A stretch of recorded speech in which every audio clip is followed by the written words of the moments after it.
जय श्री कृष्णा। सबसे बड़ा रहस्य, राधा जी भगवान श्री कृष्ण की प्रेमिका थी, पत्नी थी या कुछ नहीं। वर्तमान में राधा जी और कृष्ण के मंदिर बहुत मिल जाएंगे। वृंदावन में राधा जी का भव्य मंदिर है। भगवान कृष्ण के नाम के साथ राधा जी का नाम जुड़ा हुआ है। अब सवाल यह उठता है कि राधा जब श्री कृष्ण के जीवन में इतनी महत्वपूर्ण थी तो उन्होंने राधा से विवाह क्यों नहीं किया? आखिर राधा कौन थी, कैसे हुई उनकी मृत्यु, यह राधा थी भी है या नहीं, जाने इस वीडियो के माध्यम से। कहाँ हुआ था राधा जी का जन्म और विवाह? राधा जी का जिक्र महाभारत में नहीं मिलता है, भागवत पुराण में भी नहीं मिलता है। राधा जी का जिक्र पद्म पुराण और ब्रह्मावैवर्त पुराण में मिलता है। पद्म पुराण के अनुसार राधा वृषभानु नामक गोप की पुत्री थी। ब्रह्मावैवर्त पुराण के अनुसार राधा कृष्ण की मित्र थी और उनका विवाह रायन अथवा आयन घोष नामक व्यक्ति के साथ हुआ था। कुछ विद्वान मानते हैं कि राधा जी का जन्म यमुना के निकट स्थित रावल ग्राम में हुआ था और बाद में उनके पिता बरसाना में बस गए, लेकिन अधिकतर मानते हैं कि उनका जन्म बरसाना में हुआ था। राधा जी का विश्व प्रसिद्ध मंदिर बरसाना ग्राम की पहाड़ी पर स्थित है। बरसाना में राधा को लाडली कहा जाता है। रुक्मणी ही राधा थी या राधा नाम की कोई महिला नहीं थी? कुछ विद्वान मानते हैं कि राधा नाम की कोई महिला नहीं थी, रुक्मणी ही राधा थी। राधा और रुक्मणी दोनों ही कृष्ण से उम्र में बड़ी थी। श्री कृष्ण का विवाह रुक्मणी से हुआ था, इसलिए समझो कि राधा से ही हुआ था। मतलब ये है कि राधा का कोई अलग से अस्तित्व नहीं है। पुराणों के अनुसार देवी रुक्मणी का जन्म अष्टमी तिथि को कृष्ण पक्ष में हुआ था और श्री कृष्ण का जन्म भी कृष्ण पक्ष में अष्टमी तिथि को हुआ था और देवी राधा का जन्म भी अष्टमी तिथि को हुआ था। राधा जी का जन्म और देवी रुक्मणी के जन्म में बस अंतर ये है कि देवी रुक्मणी का जन्म कृष्ण पक्ष में हुआ था और राधा जी का जन्म शुक्ल पक्ष में हुआ था। राधा जी को नारद जी के श्राप के कारण वीरह सहना पड़ा और देवी रुक्मणी से कृष्ण जी की शादी हुई। राधा और रुक्मणी यूं तो दो है, परंतु दोनों ही माता लक्ष्मी के अंश है। राधा जी और श्री कृष्ण जी का सांकेतिक स्थल पर मिलन और विवाह। ब्रह्मावैवर्त पुराण प्रकृति खंड अध्याय 48 के अनुसार और यदुवंशियों के कुलगुरु गर्ग ऋषि द्वारा लिखित गर्ग संहिता की एक कथा के अनुसार कृष्ण और राधा का विवाह बचपन में ही हो गया था। कहते हैं कि एक बार नंद बाबा श्री कृष्ण को लेकर बाजार घूमने निकले, तभी उन्होंने एक सुंदर और अलौकिक कन्या को देखा। वह कन्या और कोई नहीं बल्कि राधा जी ही थी। कृष्ण और राधा ने वहाँ एक दूसरे को पहली बार देखा था।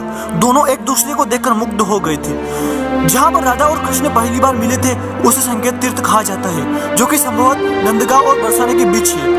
इस स्थान पर आज एक मंदिर है, इसे संकेत स्थान कहा जाता है। मान्यता है कि पिछले जन्म में ही दोनों ने यह तय कर लिया था कि हमें इस स्थान पर मिलना है। यहाँ हर साल राधा के जन्मदिन यानी राधाष्टमी से लेकर अनंत चतुर्दशी के दिन तक मेला लगता है। गर्ग संहिता के अनुसार एक जंगल में स्वयं वर्मा ने राधा और कृष्ण का गंधर्व विवाह कराया था।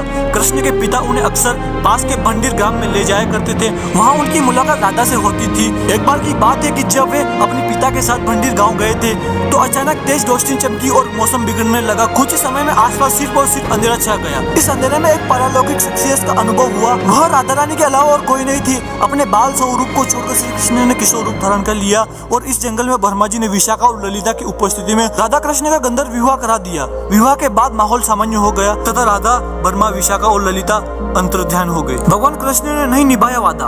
एक अन्य कथा के अनुसार राधा और कृष्ण एक दूसरे को प्रेम करने लगे थे।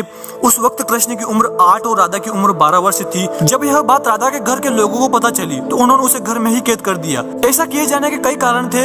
एक कारण यह था कि राधा की मंगनी हो गई थी। जब कृष्ण को यह पता चला तो वे उसे कैद से छुड़वाकर यशोदा माँ के पास ले गए। यह देखकर यशोदा माँ भी दंग रह गई। तब उन्होंने कृष्ण को बहुत समझाया कि लल्ला, ऐसा करना ठीक नहीं है, मैं तेरा विवाह दूसरे से करा दूंगी, लेकिन कृष्ण नहीं माने। बाद में यशोदा मैया और नंद बाबा उन्हें लेकर ऋषि गर्ग के पास गए। तब गर्ग ऋषि ने कहना को समझाया कि उनका जन्म किसी महान उद्देश्य के लिए हुआ है, अतः वे किसी भी मोह में बंध नहीं सकते। यह व्यर्थ का हट छोड़ दे।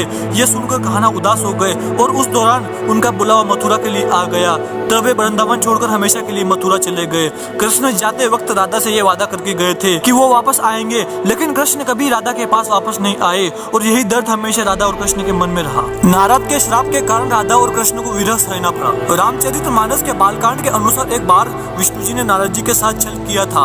उन्हें खुद का स्वरूप देने के बजाय वानर का स्वरूप दे दिया था। इस कारण वे लक्ष्मी जी के संयोग में हंसी का पात्र बन गए और उनके मन में लक्ष्मी जी से विवाह करने की अभिलाषा दबी की दबी रह गई थी और भगवान को बहुत भला बुरा कहा और उन्हें पत्नी का वियोग सहना होगा, यह श्राप दे दिया। नारद जी के इस श्राप की वजह से रामावतार में भगवान रामचंद्र जी को सीता का वियोग सहना पड़ा था और कृष्ण अवतार में देवी राधा का।